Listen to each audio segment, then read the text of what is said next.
Hello and welcome everyone to the daily news analysis of 20th September 2023। तो आज the Hindu newspaper से इतने सारे इम्पोर्टेंट आर्टिकल्स है, पहले देख लेते हैं। पहला जो है, government introduce women's quota bill in Lok Sabha, PM calls for a consensus. Page number 1 का है। 3 Hoysala temples declared World Heritage Site. Page number 4. Then serious allegation the mantras that powered success at the G20 summit, the Cauvery water management should act. Then NASA shifts UFO debate from sensationalism to science. Then environment, humanities, the need to expand our understanding of nature. Center floats new science awards. WHO releases report on global impact on high blood pressures. Then finance minister stresses urgent need for reliable crop yield estimates. Then can green nudges in online food deliveries lower plastic pollution। ये science का page है, तो देख लेते हैं one by one सारी article जितने सारे हैं। तो पहला जो है, government introduced women's quota bill in Lok Sabha, PM calls for a consensus. In a historic move after the special session shifted to the new Parliament House on Tuesday, the Narendra Modi government introduced the Women's Reservation Bill in Lok Sabha to reserve one-third of the seats in lower house and assemblies for women. The Constitution 128 Amendment Bill 2023, however, would be implemented only after the 2026 delimitation exercise using data from the census to be conducted after the passage of bill this year. The reservation in Lok Sabha can hence be implemented only in Lok Sabha election in 2029 and not in 2024. The PM appealed to both houses to pass the bill by a consensus. Union Law Minister Arjun Meghwal, who introduced the bill, said, "Going by House current strength, the number of women members would rise to 181 from 82 once law comes into force." Then next जो है, Modi calls for fresh chapter. The shift from the old Parliament House, now called Samvidhan Sadan, to the new Parliament building took place on Tuesday amid a call by the Prime Minister to start a new chapter without the bitterness of a partnership. Mallikarjun Kharge, leader of opposition in Rajya Sabha, said constitutional value should be protected. Government table women's quota bill in Lok Sabha जो fast का जो article है ये वाला। Data show women MPs make up a mere 15% of the strength of Lok Sabha and around 10% in many assemblies. The bill says one-third of the seats shall be reserved for women belonging to the scheduled caste and scheduled tribes. There is, however, no separate reservation for women from the other backward classes, an issue flagged by leader of opposition Mallikarjun Kharge in Rajya Sabha. The law will be in force for 15 years. The reserved seat will be rotated after every delimitation. The Prime Minister recalled how previous attempts in the past 27 years to pass the bill had failed. He said September 19 would be aged in history and God has chosen him for the noble work. The Nari Shakti Bandhan Adhinyam, the Hindi title of a bill, will further strengthen our democracy. I assure all mothers, sisters, and daughters of the nation that we are committed to making this bill into a law. In the cabinet yesterday, the Women's Reservation Bill was given approval. Mr. Modi said in his first speech in the new Lok Sabha amid thumping of desk by members in Rajya Sabha, where the government will have to rely on opposition's support to have a two-third majority to pass a constitution amendment bill. Mr. Modi said, "This is such a subject that deserves consensus and I appeal the members of Rajya Sabha to support the bill when it comes here." The Women's Reservation Bill was brought in earlier by Devgowda government in 1996, the Atal Bihari Vajpayee government in 1998 and in 1999, and Manmohan Singh government in 2008. when it was introduced in Rajya Sabha. After a group of After a group photo of a member of parliament was taken against the backdrop of Samvidhan Sadan and a joint sitting of both houses held in central hall of that building, the MPs moved into the new premises. They were led by the PM, who was followed by the MPs of the National Democratic Alliance and by the leaders of the Congress legislature party in the Lok Sabha. Manas Ranjan Chaudhary, in his inaugural address to the Lok Sabha, the PM called on MPs to forget all past bitterness and start a new chapter. He said whatever they were going to do in the new complex should be an inspiration for every citizen of the country, observing the growing contribution of women in every sector. Mr. Modi stressed the need for including more women in policy making, taking forward the resolution of women-led development. Our government is today presenting a major constitution amendment bill.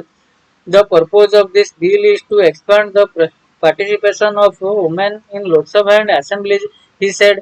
Mr. Chaudhary read out the preamble to the constitution in order to address the earlier controversy over the use of the name Bharat in the official communication instead of India. Earlier in the Earlier in the day, during the valedictory function for the old parliament building held in its central hall, Lok Sabha Speaker Om Birla said that it was his unwavering belief that India's democracy would continue to shine as a guiding light to the world. BJP MP Maneka Gandhi addressed the joint sitting as the most senior sitting member of the Lok Sabha. Then, three Hoysala temples declared World Heritage Site. The Hoysala temples at Belur, Halebid, and Somnathpur in Karnataka were declared UNESCO World Heritage Site on Monday in a move that will bring global recognition with the prospects of increase in international tourism to these places. The Chennakeshwar temple at Belur and Hoysaleshwar temple at Halebid, both in Hassan district, have been on the UNESCO's tentative list since 2014. The Kesava temple at Somnathpur in Mysore district was appended to the other moments under the tentative list, and all three were officially nominated by the center as India's entry for 2022-23 in February 2022. The Archaeological Survey of India said the coming together of creative genius, architectural ecle- ec- eclecticism and symbolism into this outstanding sacred architecture makes these temples a true work of art, and their inscription is an honor for India and the entire World Heritage community. An expert from the International Commission on Monuments and Sites concluded the site visits covering all three temples in September last year, and the monuments were officially inscribed as UNESCO World Heritage Sites during the 45th session of the World Heritage Committee at Riyadh, Saudi Arabia. All three temples are protected by ASI, and the nomination were entered as the sacred ensembles of Hoysalas.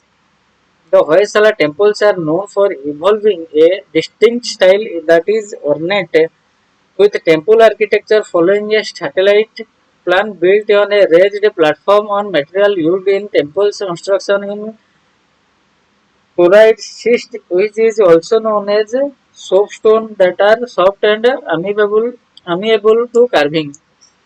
The temples have horizontal friezes, and many of the sculptures are signed by artists, which is unique in the history of the Indian art. And while the doorways show intricate carvings showcasing the excellence achieved by artists. A Debraju Commissioner Department of Archaeology, Museum and Heritage said the inscription of the three sites as World Heritage sites would give the global recognition for the three monuments. He said going forward the concerns of the UNESCO, if any, would be addressed, and there would be an emphasis on enhancing tourist amenities. The next is serious allegations. India and Canada stare at the downturn in ties after Trudeau's charges. Canadian Prime Minister Justin Trudeau's startling allegation trying the killing of Canadian Khalistani leader Hardeep Singh Nijjar in June to the agents of the government of India marks a new low in their unraveling ties. Mr. Trudeau's accusations, he said, evidence had been shared with India and also read in a bilateral meetings with Prime Minister Narendra Modi last weekend has set up a chain of events after Canada expelled a senior Indian diplomat. India summoned the Canadian High Commissioner and expelled Canada's station chief for intelligence on Tuesday. The United States and Australia partners with Canada in the Five Eyes intelligence sharing agreement have expressed deep concerns over the issue. The external affairs minister has also accused Canadian diplomats of anti-India activities, indicating that more diplomats may be under scrutiny. While the Canadian government has spoken about the violation of the international rule of law and Canadian sovereignty, which could invoke other areas of confrontation, given the support Mr. Trudeau received from his political rivals in Parliament, remarks critical of India by leaders such as Pierre Poilievre and Jagmeet Singh. It is also likely that the chill will outlast this government if voted out in election due in 2025. Unlike with Pakistan, where such allegations, name calling, and public confrontation have become routine, it is worth remembering that Canada is a part of the Western NATO alliance and home to Indians and Indian origin Canadians, and the impact of the rupture will be felt wider. The first step at such a fraught movement has to be some cold reflection over the next step for Mr. Trudeau's priority must be publicly prove his very serious allegation or admit he is unable to India's accession over Canadian safe havens for anti-India separatist violent Khalistani groups have already been proven by many India incidents beginning from the early 1980s to more recent targeting of Indian diplomats and Indian community centers that Niger, chief of the Khalistani Tiger Force, he was wanted in India, accused of being behind a terror operation in Punjab in 1990s and had an Interpol Red Corner notice was a Canadian citizen speaks for itself. New Delhi must also consider how it wishes to proceed on its ties with Canada. The government had held Prime Minister Narendra Modi's visit to Canada in 2015, the first bilateral visit by an Indian Prime Minister since 1973, with the assumption that decades of mistrust over the Palestine issue could be brushed aside. Earlier this year, India and Canada attempted another reset with visits by Canadian Foreign Minister Melanie Joly and fast-tracking free trade talks. However, after the acrimonious Trudeau Modi meeting on sidelines of G20 and the latest allegation by Mr. Trudeau, diplomatic niceties are clearly at an end, with the FTA talks have been put on pause. The next way, the mantras that powered success at the G20 summit.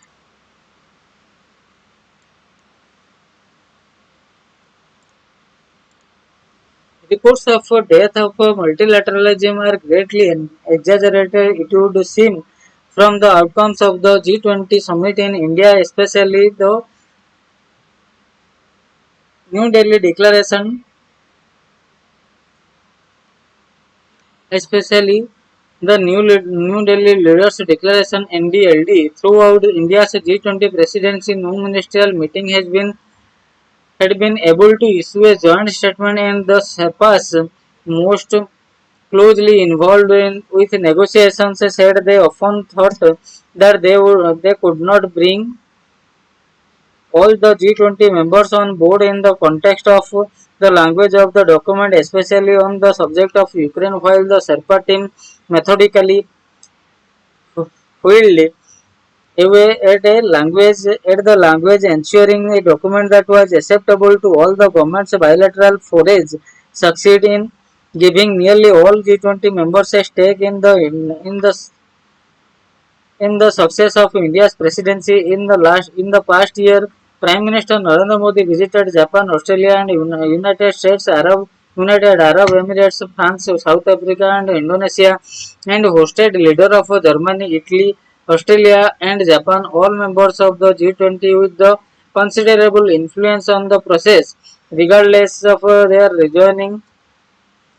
The absence of Russian and Chinese president at the G20 summit ensured a less fractious gathering and helped more than hindered to look at it more broadly. It is India's policy mantras of multilateralism,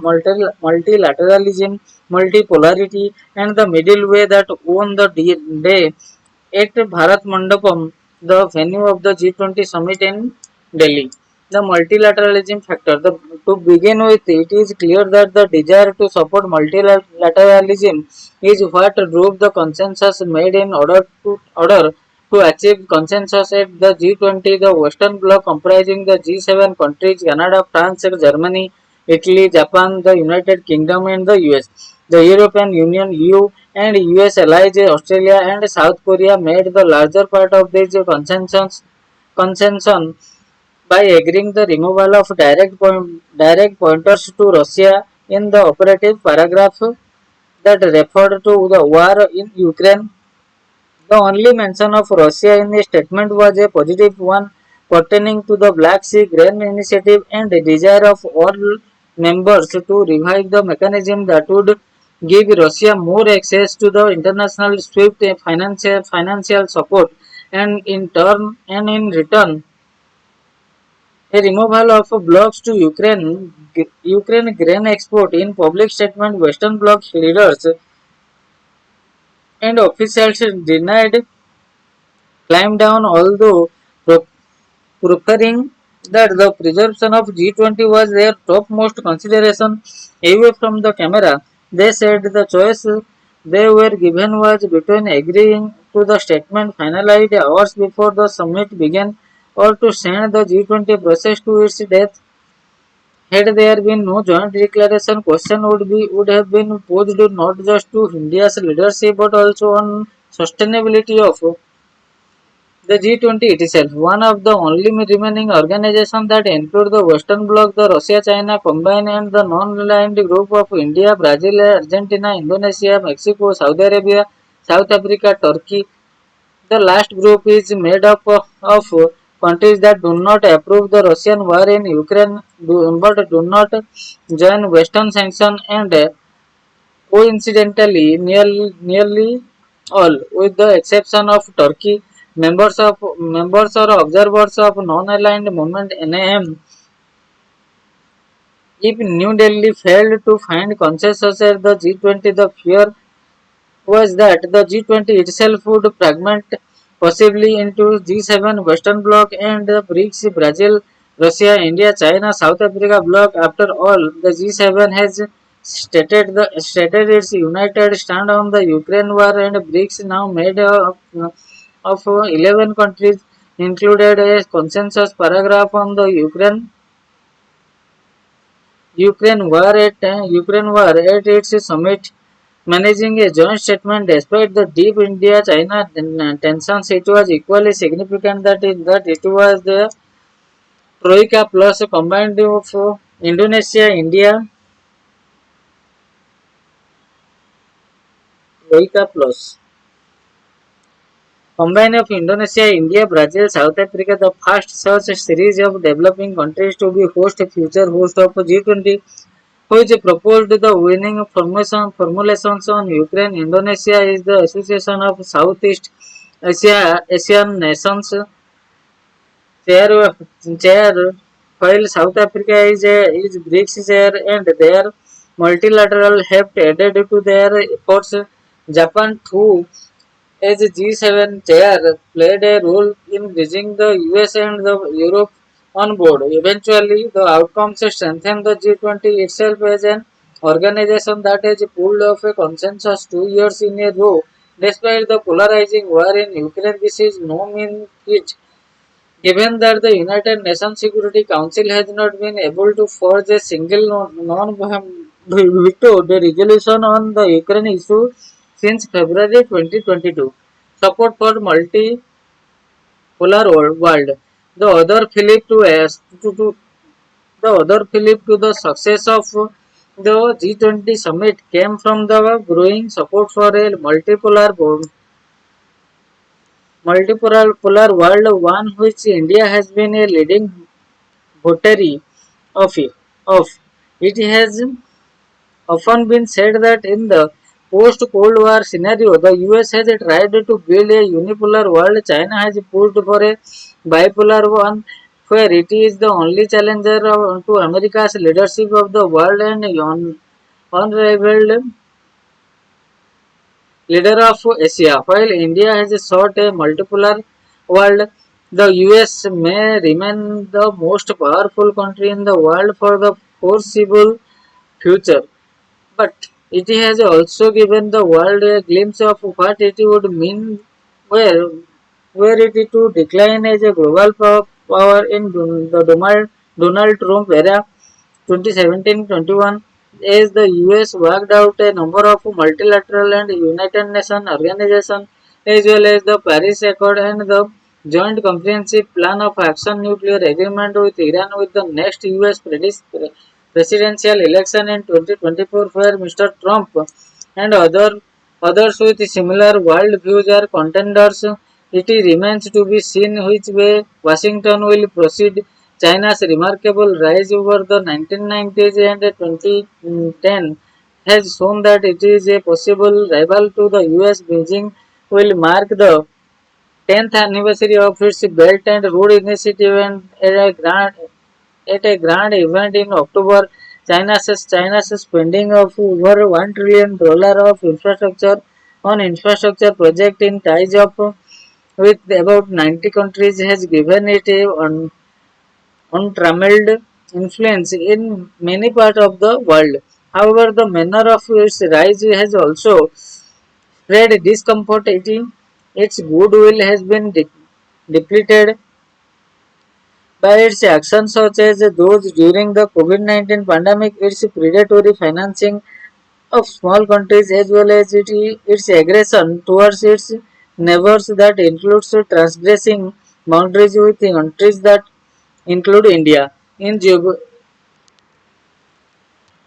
in geographical terms, the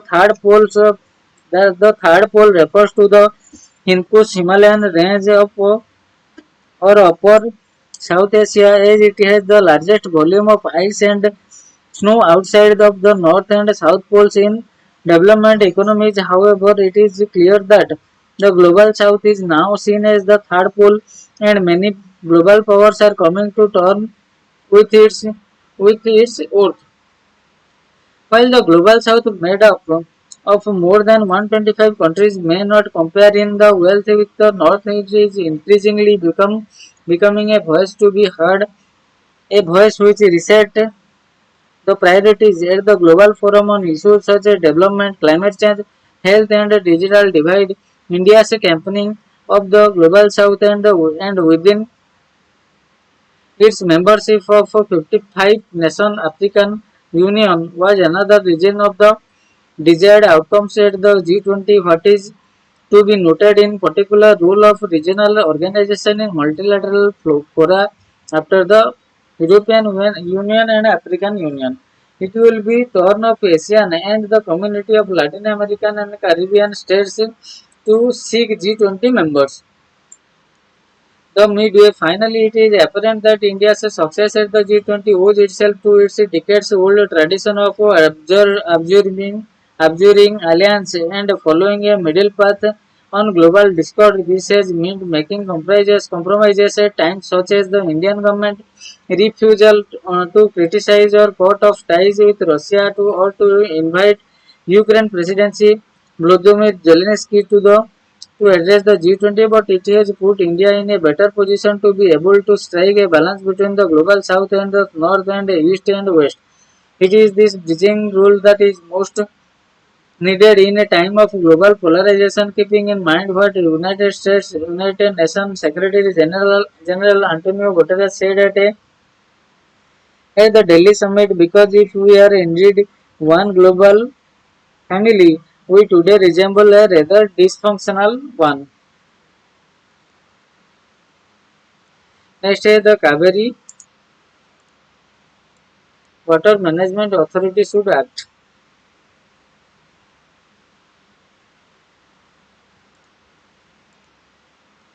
with the pace and output of the southwest monsoon in this year casting a shadow over the catchment areas of the Cauvery River in Karnataka and Kerala. The elusive distress sharing formula is back in focus. Recent submissions by Tamil Nadu and Karnataka, as well as the deposition of the Cauvery Water Management Authority before the Supreme Court of India, only reinforce the need for an early formulation that is acceptable to all. The notion of a distress sharing formula has been in the air ever since the Cauvery Water Dispute Tribunal gave its interim order in June 1991. A serious attempt to have one was made in 2002 and 3 when the southwest monsoon yielded scant rain compared to long-term data over a 3-year block between 2001 and 2 and 2003 and 4, with poor inflows of 4 reservoirs: Krishnaraj Sagar, Kabini, Hemavati and Therangi, all in upper riparian Karnataka. The state of Mithur Dam in Tamil Nadu, the lower riparian state, needed no elaboration. There is nothing much in the final order of the tribunal in 2007 and the judgment of the Supreme Court in 2018. Who is the player concerned could to look to for distress sharing? The judicial bodies had referred to the principle of pro rata sharing. In times of distress, the tribunal has suggested that in the event of there being two consecutive bad years of rain, the monthly schedule of water release be relaxed and all the reservoir in the entire basin operated in an integrated manner to minimize any harsh effect. But in the discourse now, neither of the parties to the dispute nor the authorities have expressed anything against the concept of distress sharing. The divergence appears to be over what the elements of the proposed formula should be.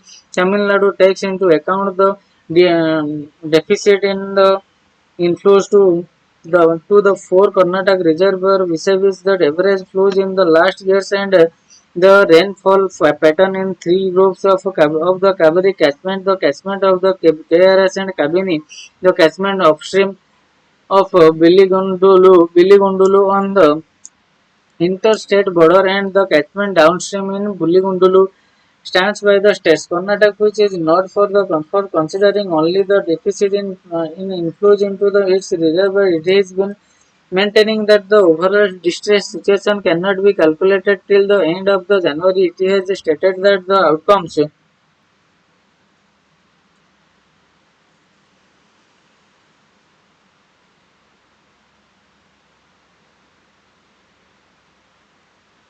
in an appear riparian state that it is dependent on southwest monsoon for irrigation, drinking water and more. Karnataka is well within its rights to be concerned about the meeting its requirements for the next 8 odd months, even though it has been propensity to fix the rules of the game for water release unilaterally. It had even informed the court of its difficulties in releasing water in view of a severe drought situation in Cauvery and Krishna basin. The CWMA in its meeting on August 29 deliberated on many factors that included shortfall in the inflows of rainfall in the monsoon forecast over the next fortnight till September 12 and inflows and outflows of four other reservoirs in Cauvery Basin, an approach that has not been to the satisfaction of both states, and while directing Karnataka to ensure the realization of 5,000 cubic feet per second for 15 days from August 29. The CWMA recorded that during June 1 to August 27, the four Karnataka reservoir had suffered a shortfall of 51.22% in their inflows, with the upper catchment of Cauvery Basin having had a more negative deficit in rainfall. The CWMA pointed out that the shortfall of Biligundulu as compared to stipulated flow in a normal year was 62.4%. The authority, which had held an emergency meeting on September 18, endorsed the Cauvery Water Regulation Committee's direction given on September 12 to Karnataka to continue providing 5,000 cubic for another 15 days. September 13 to 27. Tamil Nadu, which has worked out what is due to it this year, is waiting for Supreme Court's intervention to get back its quota of water for the 1.5 months, half of August and the whole of September. Even as the case is likely to be heard by the court on September 21, regardless of the outcome, the state should pursue the idea of judicious use of water to ensure transparency. The position taken by Karnataka and Tamil Nadu may appear to be difficult to reconcile, but this should not deter the authority or, if required, the Union government from trying to find a formula. Such an approach could and should have been used by authority after its inception in June 2018. Unfortunately, nothing much was done in these 5 years. The opportunity now should not be lost. The history of the Cauvery dispute shows that it is people at the helm of affairs who have not risen to the occasion to resolve the problems. Instead of a giant step being taken to solve the issue, settling for status quo has been the norm. Of course, political consideration has been a factor. A silver lining when it comes to the composition of authority is that the body is populated with the officials and technical experts who should not have any problem in the coming to a distress sharing formula in a rational and objective manner. The CWMA may not have shown its mental so far, but it should now try and make face when begin with. The authority, along with its assisting body, the CWRC, should make the proceeding of all its meetings held so far available to the public on a website, putting out all the facts in the public domain with help of CWMA, dispel misconception in both states about this issue, given that the Cauvery has always been an emotive subject. NASA shifts NASA shifts UFO debate from sensationalism to science. Unified flying object or UFO in common parlance were in news again a few days ago for two constructing reasons. Last week, lawmakers in the Mexican Congress heard testimony from individuals suggesting the possibility of existence of terrestrial extraterrestrials. These individuals hailed from Mexico, the US, Japan, and Brazil. Journalist Jose James Musan presented two boxes that encased when he claimed were mummies found in Peru of beings that he and others considered non-human beings that are not part of our terrestrial evolution. Similar findings in the past and in the area turned out to be the remains of mummified children. Scientists have called Mr. Mousan's claim fraudulent and said that the mummies may have been looted from grave sites. 2 days later, in an unrelated event, NASA panel recommended in a report that US Space Agency increase its efforts to gather information on unidentified objects in the sky labeled unified anomalous phenomena or UAP by the government and play a larger role in helping the Pentagon sort spot them. More importantly, the report, the result of a year-long study, also found no evidence that past UAP observation concerned objects of the extraterrestrial origins. We want to shift the conversation about UAP from sensationalism to science. NASA Administrator Bill Nelson said last week regarding the reliability of UFO UAP sightings. The report said UAP data are rarely, if ever, collected in a concerted effort to understand the phenomena. They are usually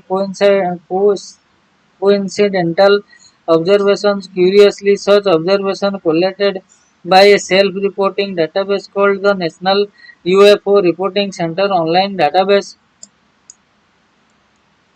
have been confined mostly to the US. That one shows the number of such observations of them close to 90% are from the US. Most of the observations misconstrued constitute nature phenomena or human-made objects that the observer was unaware of it. The database also includes the 479 self-reported observations of UFO from India. The sessions in the Mexican Congress took place 2 months after the similar one before the US Congress, in which a former Air Force intelligence officer claimed that his country has probably been aware of non-human activities since the 1930s. Another famous UAP reported in recent times is the so-called Go Fast video recorded by Navy aviator on board the USA Theodore Roosevelt. It shows an object flying just above the ocean at a great speed. The recent NASA study bunked this claim by using trigonometry to determine that the object was traveling at a normal speed and was probably drifting with the winds. It is precisely to debunk such claims using science that the US government has done a U-turn on a public information on UAP after decades of stonewalling and deflecting. The Pentagon has been actively investigating reports citing in the recent years military aviators. NASA also named a new director of research into UAPs last week, Mark McKinney. In fact, the all-domain anomaly resolution officer under the U.S. Department of Defense has been investigating and debunking UFO sightings since 2022. AARO has classified UFO UAP sighting between 96 and 2023 based on the altitude and morphology to streamline such observation of the more than 800 unclassified sightings collected by ARO thus far. Only a small handful cannot be immediately identified as non-human made or natural phenomena according to the NASA study. Environmental humanities the need to expand our understanding of nature.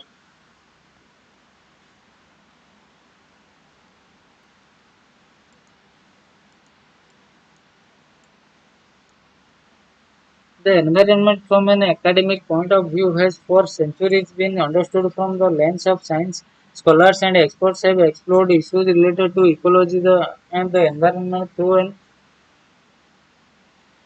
utilitarian understanding of nature, while studies around the relationship between humans and nature have been more forthcoming in the last few decades. The field of environmental humanities is relatively recent. The paper discussed here is an introduction of environmental humanities that encompasses the traditional understanding of human and non-human interactions with nature, which result in sustainable coexistence. Bias against soft sciences positioning themselves as scholars working on environmental humanities in a science and technology institute, where the discipline of humanities and social science is a part of their course. As the authors explain how the mere introduction of humanities as a chapter would not help remove the dichotomy between the science and the bias against the soft sciences. The author critique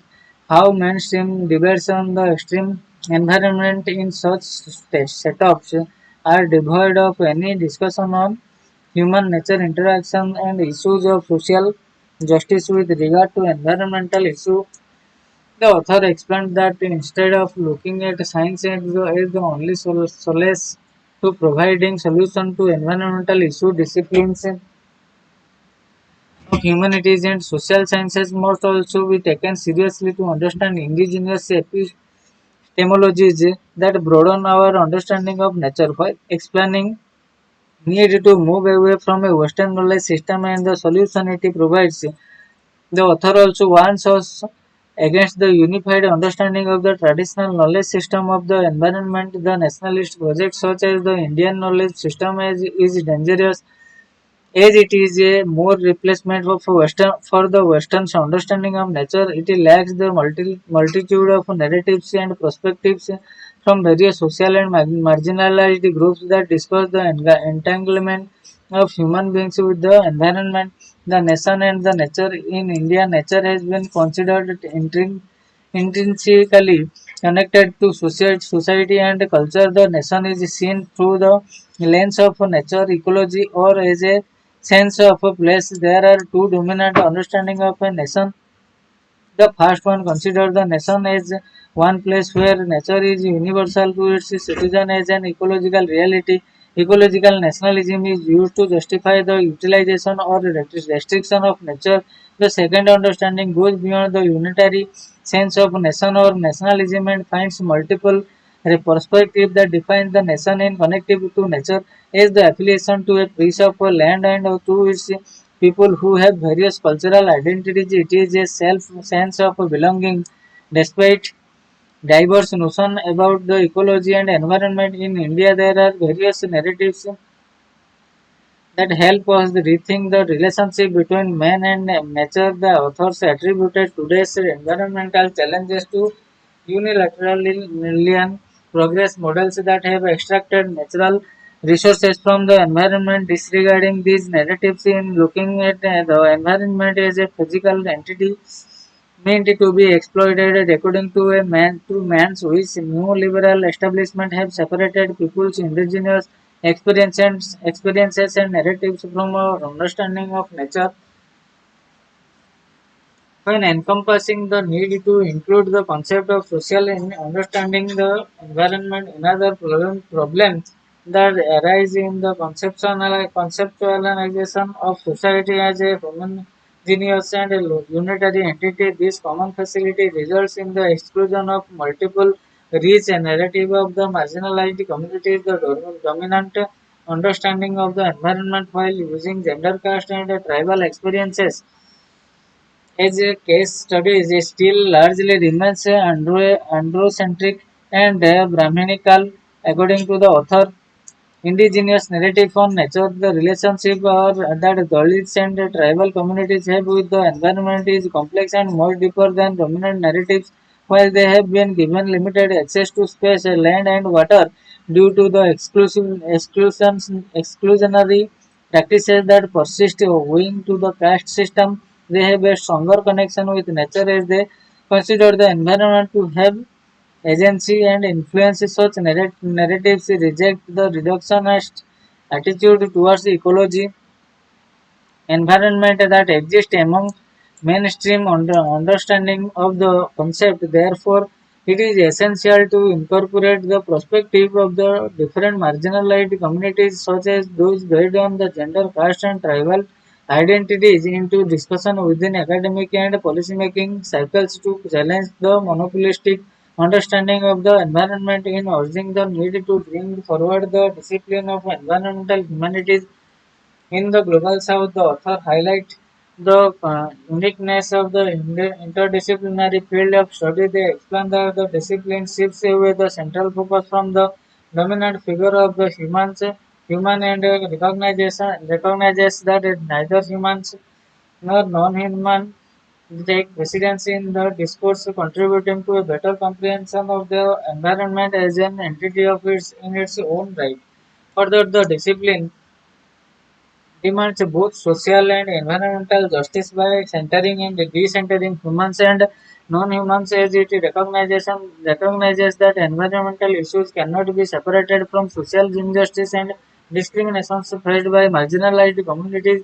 Environmental humanities in an open-ended discipline that constantly evolves and continually redefines the perceptions of the environment in incorporating narratives about the interplay between nature and diverse communities through storage of rivers, landscape, plants, animals, and the community's perspective and ecological wisdom and discipline enriches our understanding of the environment and help us re-evaluate conventional notion of the nature. Center floats New Science Awards.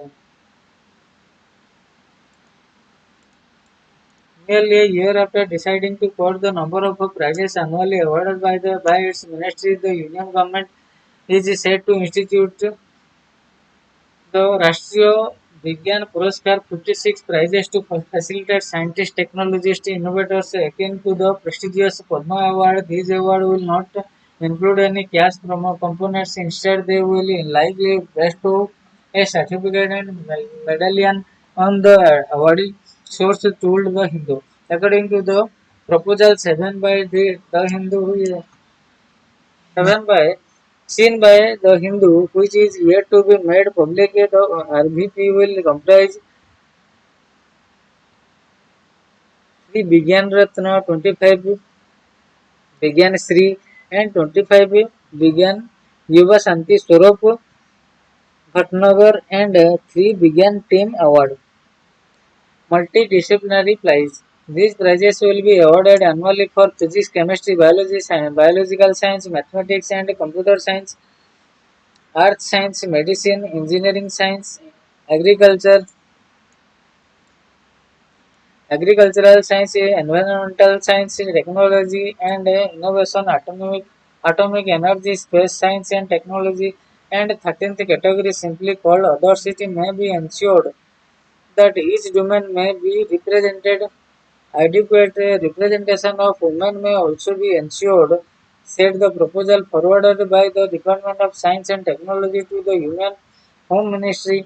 The 56 proposed award are stark reduction from the almost 3,300 science prizes that used to be given by Union ministries in their previous avatar.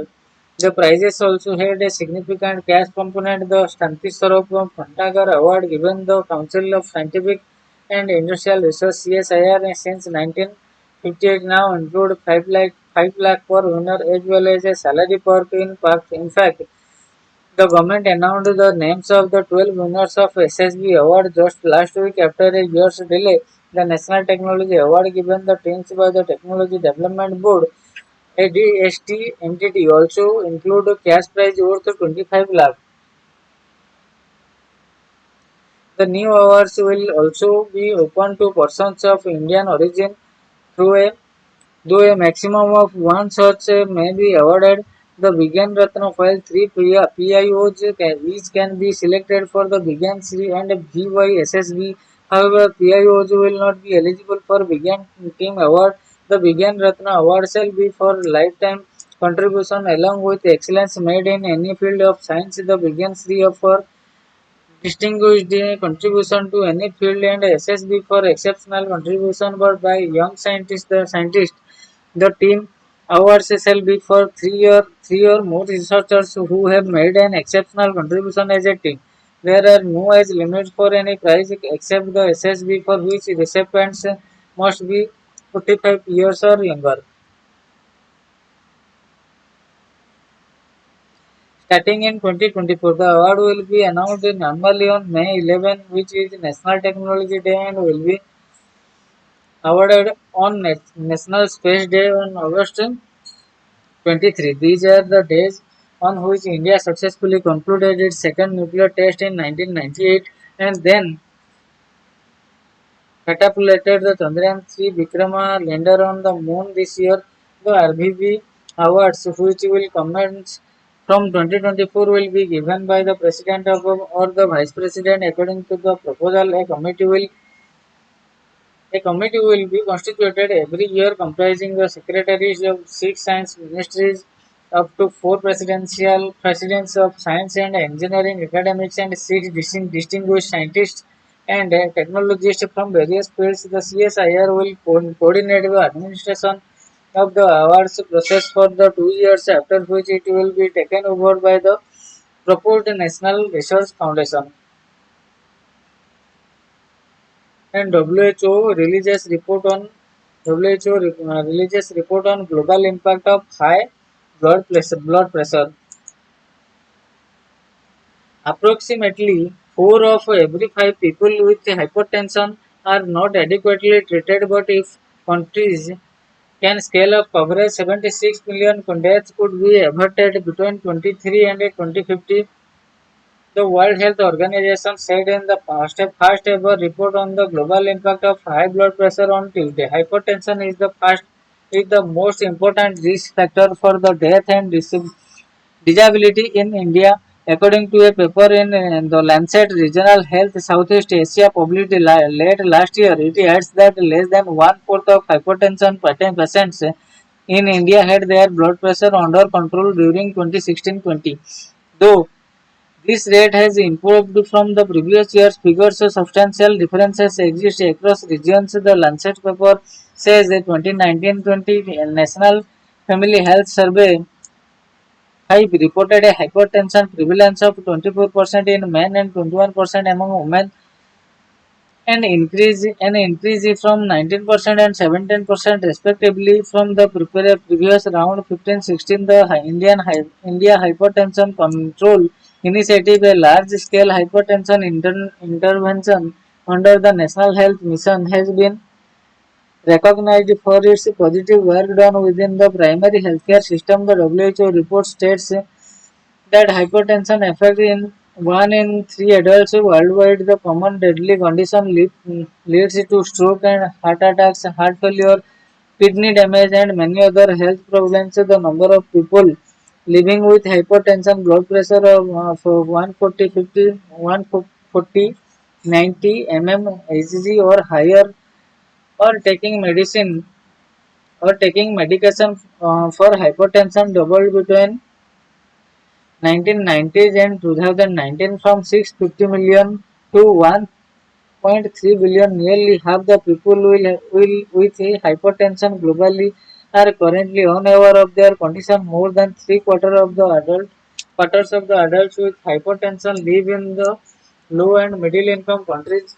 Wage to beat recommending wage to win the race. The World Organization states that lifestyle changes such as eating a healthier diet, quitting tobacco, and being more active can help lower blood pressure. Some people may need medicines. Prevention, early detection and effective management of hypertension are among the most cost-effective intervention in healthcare and should be prioritized by countries as part of their national health benefit package of offered at a primary care level. The economic benefit of improved hypertension treatment programs outweigh the cost by about 18 to 1. Note the WHO. Hypertension can be controlled effectively with simple, low cost medication regimen, and yet only about 1 in 5 people have controlled it, WHO Director General said. Aditya L1 heads towards Lagrange point 1. India's first space-based observatory to study the Sun, Aditya L1, which was launched on September 2, is headed to the Lagrange point L1 after ISRO carried out the Trans-Lagrangian insertion maneuver on September 19.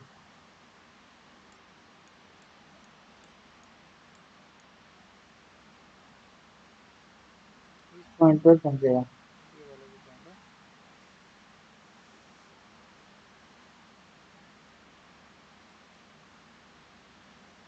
Finance Minister stresses urgent need for reliable crop yield estimates.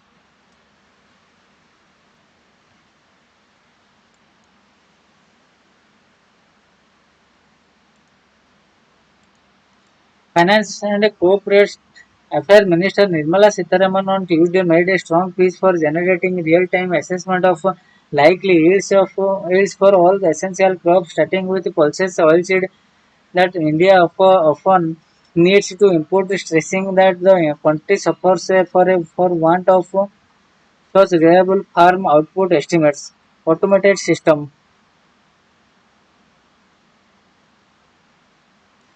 Automated, we can estimate the extent of land which is getting covered under wheat, but do we know what will be the output? Do we have a real-time assessment estimate of the crop? Mrs. Sitaraman noted in the context of a new automated real-time yield estimation system called YesTech put in place from this Kharif season for the wheat and rice crop. The system created with assistance from ISRO and ICAR must be ramped up to cover other crops as soon as possible, particularly pulses and oilseed. She said that would help the economy much better so that we can plan our imports if we still need ensure that the farmer does not suffer because of our policy to import or export. I want it to help in policy making to know how much will we have to give for the farmers toil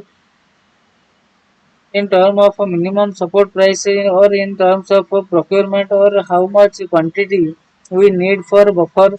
The minister stated Campbell sometimes this country has been importing pulses and we scramble sometimes when the shortage come before us late in the day. If only we have a real-time assessment of what is the extent getting sold, even at that time and estimate the likely output, we will be much better placed to plan in advance that if there is going to be a shortfall, we know where to get pulses from. She said no, nothing that the different countries such as Canada, Myanmar, African nation needed to be tapped for different varieties of pulses. We are one of the largest importer of edible oil. We need to become self-sufficient, she said, adding that relying on imports every year was not ideal as farmers needed to get a clear indication when they sowed their crop. We cannot bring down the price of the farmer for his produce in the last minute after he sows his crop and about to harvest just because at that time we get an assessment of a shortfall and we need to get it imported. The moment the word import comes in, the first thing which happens is the price that the farmer has to sell his produce cases. Mrs. Sitaraman explained, adding real-time estimates would help avoid such an unpleasant inevitability.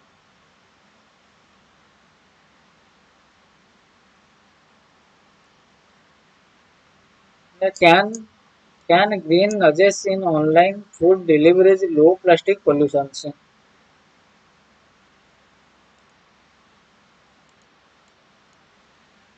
A study conducted in collaboration with an online food delivery platform in China found that making non-disposable cutlery the default choice for orders and rewarding customers with green points led to a 648% increase in the share of no cutlery orders. This step could have significant benefits for the environment, the study said. A team of researchers led by Associate Professor at the University of Hong Kong, Guzhou, has collaborated with the Element Alibag's food delivery platforms to analyze customer level response to green nudges on the platform, changing the default to no cutlery and setting up a reward system where points can be redeemed for planting trees in China's deserts. What are green nudges? Green nudges are gently persuasions to influence environment friendly behavior in people. In behavioral economics, nudges are interventions that influence people's choice to make certain decisions without restricting the choices available to them. The study with Alibaba used a difference In differences models,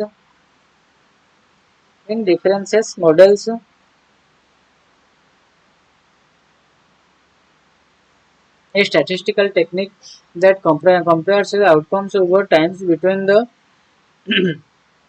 experimental or treated group as a control group and compares food ordering behavior of people in control cities versus people in cities where the green nudges were implemented. The study also revealed features that distinguish the green nudges under it from the already available literature on the concept. Historically, nudges focus on short-term impacts, but the Alibaba study showed its persisting effect through the individual's ordering behavior. Nudges have been criticized in the past for being manipulative. They are not always transparent and can sometimes bank on ignorance of or lack of awareness in the people to work. But researchers working on the study have said that the green nudges that they implemented are easy to understand and transparent to users. The reasons are underlying conditions of why and when nudges work in a matter of ongoing debate, and the study reportedly presents data to explore the underlying mechanism through which the green nudges affect the individual's behavior. Alibaba users interface in cities where the study was concluded was updated to show a window that required the customer to explicitly choose the number of sets of single-use cutlery to be delivered with the order. The default option on this window was set to no cutlery and a customer had to scroll down the screen to choose a different option to prevent the window from popping up in future orders. Customers could set any of the option as their new device level default by clicking the set as a default button. There no cutlery option can with green points a non pecuniary initiative where 16 points were added to a user for every order without the SUC. Their points could be stored and accumulated in Alipay, Alibaba's payment app. Once a user has accumulated 16,000 points, they could redeem them in exchange for a real tree to be planted and named after the customer in a desertified part of China. However, the study also noted that getting a tree planted through only no cutlery order was challenging, and the average number of monthly no cutlery orders for a consumer was only 0.77% from the 2019 and 2020. The Alibaba platform also allowed its user to collect green points through other activities like walking more, taking more public transportation, selling used items, etc. The purpose of green nudges. The green nudges were a result of Chinese regulation that prohibited online delivery platform from including SUCs in orders unless explicitly requested in early 2020. China announced an ambitious plan to phase out single-use plastic from the country, beginning with a country-wide ban on single-use straws by the end of the year. The plan noted that plastic bags would first be banned in the major cities, followed by a ban in all cities and towns. China plans to reduce the consumption of the single-use plastic items in the restaurant industry by 30%. The Guardian has reported the data analyzed in the study included the history of 1,97,062 randomly selected users' monthly food orders and their green points tree planting records and personal characteristics. The study commenced on January 1, 2019 and ended December 31, 2023 in 10 major Chinese cities. All consumers whose data were included placed at least one food delivery order during the period. Out of the 10 cities, Shanghai, Beijing, and Tianjin where the green nudges were introduced on Alibaba app, the experimental or treated cities, while the other seven Qingdao, Xi'an, Guangzhou, Nanjing, Hanzhou, Wuhan, and Chengdu were the control cities. Researchers working on the study received in findings support from the Research Grant Council of Hong Kong and Peking University. Findings of the study. Under the study, the share of no cutlery order increased in the cities where it was conducted but remained relatively unchanged throughout the study period in these controlled cities.